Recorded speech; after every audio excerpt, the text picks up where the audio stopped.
తెలంగాణలో బీఆర్ఎస్ పార్టీని కూకటి వేళ్లతో పెకిలిస్తామంటూ మహబూబ్ నగర్ ఎమ్మెల్యే ఎన్నం శ్రీనివాసరెడ్డి అన్నారు. బీఆర్ఎస్ పార్టీ తెలంగాణలో అవలంబించిన ప్రజా వ్యతిరేక విధానాలే ఆ పార్టీ పతనానికి కారణమంటున్న ఎన్నం శ్రీనివాసరెడ్డితో మా ప్రతినిధి వాసు ఫేస్ టు ఫేస్. తెలంగాణలో రాజకీయాలు వేడెక్కుతున్నాయి. బీఆర్ఎస్ కు సంబంధించిన ఎమ్మెల్యేలు సీఎం రేవంత్ రెడ్డిని కలుస్తున్నారు. మనతో పాటు కాంగ్రెస్ ఎమ్మెల్యే ఎన్ఎం శ్రీనివాసరెడ్డి గారు ఉన్నారు. సార్, నిన్న ప్రకాష్ గౌడ్ కలవటం కానీ ఆ మధ్యన నలుగురు ఎమ్మెల్యేలు కలవటం కానీ మీరు ఎట్లా చూస్తారు?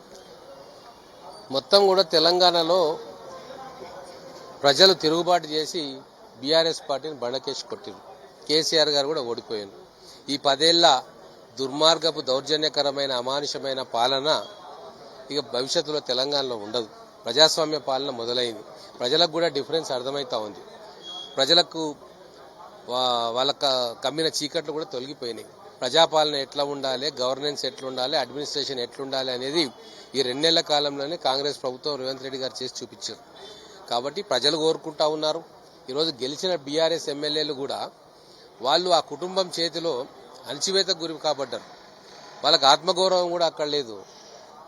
ఇన్ని రోజులు ఆత్మవంచన చేసుకొని బతికిండ్రు. ఈరోజు వాళ్ళు స్వేచ్ఛావాయువులు పీల్చుకుంటా ఉన్నారు. ఎందుకు ఈ దరిద్రం పార్టీ మాకు అని చెప్పి వాళ్ళు కూడా ఆలోచన చేస్తూ ఉన్నారు. 39 మందిలో 32 మంది ఈరోజు రేవంత్ రెడ్డి గారు అంటే వచ్చి కాంగ్రెస్ పార్టీలో జాయిన్ కానికి సిద్ధంగా ఉన్నారు. అంటే ఇప్పుడు వారు వచ్చి చేరికను మీరు ఆహ్వానిస్తారా? దీన్ని ఏ రకంగా చూస్తారు? మేము ఈ సమస్యను రాజకీయంగానే ఎదుర్కొంటాం. మా లక్ష్యం బీఆర్ఎస్ పార్టీని తెలంగాణలో భూస్థాపితం చేయడం. ప్రజలను ఇంత రాక్షసంగా క్రూరంగా హింసించిన పార్టీ తెలంగాణ గడ్డ మీద ఉండకూడదన్న ఆలోచన ఉద్యమకారులకు తెలంగాణ వాదులకు ఉంది.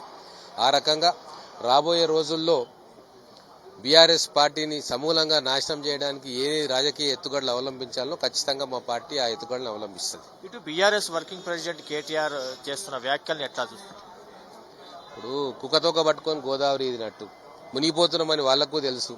మీరు గమనించినరో లేదో, బావా బామార్దులు తప్ప ఎవరు కూడా విమర్శిస్తలేరు. ఎందుకంటే వాళ్ళ ఇల్లు కూలిపోతుంది, కాపాడుకునేది ఇంట్లోనే కాపాడుకుంటారు కదా. మిగతా ఎమ్మెల్యేలు అందరూ ఇది మా ఇల్లు కాదు, మేము పోతామనే దాంట్లో ఉన్నారు. కాబట్టి అనవసరమైన ప్రేలాపన. ప్రజాస్వామ్యంలో ఎన్నికలు జరిగిన తర్వాత ప్రజలు ఒక పార్టీని అధికారంలోకి ఎన్నుకున్న తర్వాత ఒక 6 నెలల్లో ఏడాదో వేచి చూస్తారు. అంటే అంత ఉక్రోషం ఎందుకు కేటీఆర్? ప్రజలు మిమ్మల్ని తిరస్కరించారు. అంటే భవిష్యత్తులో కాంగ్రెస్ పార్టీ తప్పులు చేస్తే అప్పుడు మీరు మాట్లాడండి. ఇప్పుడు ఇంకా స్టార్టే కాలేదు అడ్మినిస్ట్రేషన్. మొత్తం ఖజానాన్ని నాకే ఖాళీ చేసిపోయినారు.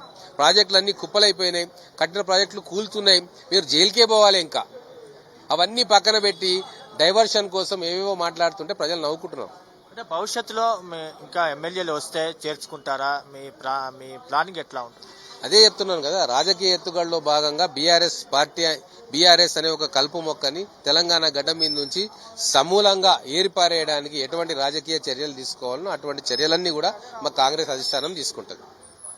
మొత్తానికి తెలంగాణలో బీఆర్ఎస్ పార్టీని లేకుండా చేస్తామని కాంగ్రెస్ ఎమ్మెల్యే ఎన్ఎం శ్రీనివాసరెడ్డి చెప్తున్నారు. కెమెరామ్యాన్ శ్యాముతో వాసు, PRK న్యూస్, హైదరాబాద్.